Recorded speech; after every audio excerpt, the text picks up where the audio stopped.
There was one other college football note that I found very interesting this week. So, not just us, but everyone on this network, everyone in the sports media, we spilled a lot of ink and spent a lot of words talking about Colorado early in the year. That 3-0 start, I believe it was 4-1. Could be mistaken on that. I think it was 4-2, actually. I take it back, 4-2. They finished 4-8 overall. And shortly after the season ended, you saw some coaches leave. Sean Lewis, who was demoted, actually got the head coaching job at San Diego State.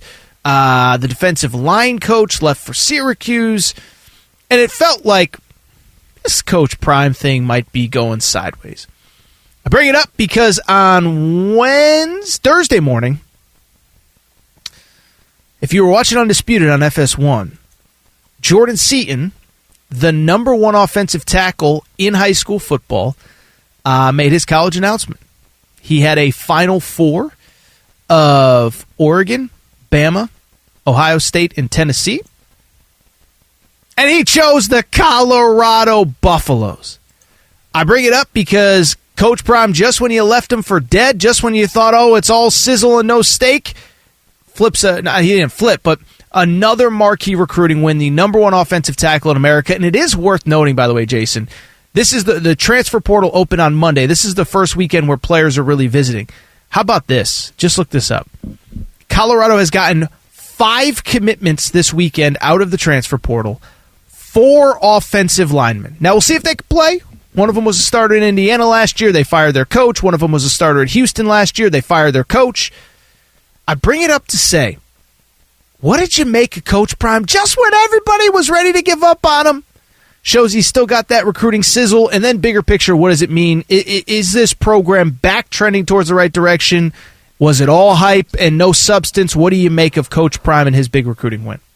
I mean, it's a big recruiting win. It is. And it kind of bucks the narrative of the last week and a half about it being all sizzle, no steak at Colorado and how it's been exposed and all these sort of unnamed coaches doing exposés where they're saying, oh, it's about to be hard times at Colorado and all of those things. I think, as usual, it's not as bad as they made it out to be, and it's not as great as some of the rosy stuff is. It's somewhere in the middle, as things usually are.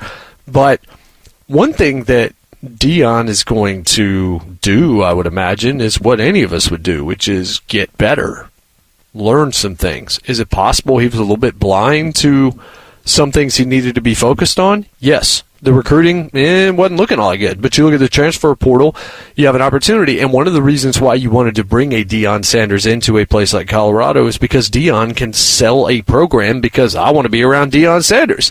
I want to be taught by somebody that, is in a Hall of Fame, and someone that I grew up, someone that my dad grew up watching, all that kind of stuff. Like, that matters. So he's going to be able to do that. And maybe he did get in, and now he realizes there's a different level of work. There's a different degree of detail that goes into a recruiting class, that goes into the transfer portal, that I have to pay attention to. All of those things are completely relevant. I also think Deion Sanders is a smart guy. I think he's willing to adapt. And I think this is a sign that the sky is not completely falling in Boulder, Colorado. This is still a work in progress. It's going to take some time. He's still rather new at this whole thing, especially on this level. And, Colorado is a school that hasn't been able to generate anything for a very long time. So I believe that this can work. I truly do. I think that we need to be a little bit more hesitant, and by we, I mean all of us.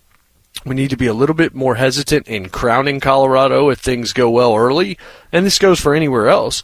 And also pouring dirt on it, because I think they're both premature, and I think both things have happened to some degree this season.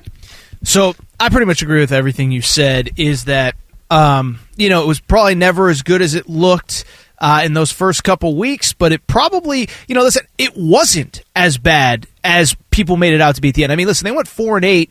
5 of their losses were by a touchdown or less. Utah, which finished 8-4 final week of the season, Colorado lost by 6. They lost on a walk-off field goal to Arizona, which finished 9-3 overall. And, some of it was the scheduling. Arizona had come off a big win. I forget who, maybe Utah or something. So whatever. The point I'm trying to make is 4-8 is, one, a 400% improvement over a year ago when they went 1-11.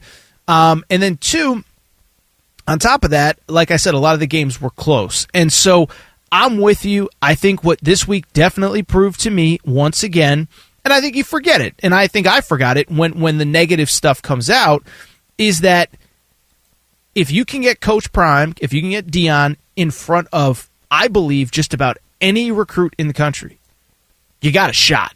Mm-hmm. Now, you're not going to get all of them, because Nick Saban doesn't get all of them, Kirby Smart doesn't get all of them, but you're going to get more than you thought, because this kid, I mean, listen, I know he took visits to Colorado this year, so it wasn't as though like there was no chance, but he obviously, played the publicity or whatever.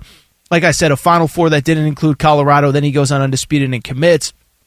But I think that's what I learned is like, if Deion is willing to put in the work and if he can get in front of these kids, it is clear that he has an impact on able to get a lot of kids interested in Colorado that wouldn't be otherwise. Really quick, because I do want to get to Sager here in just a minute. We're entering a 12-team playoff era.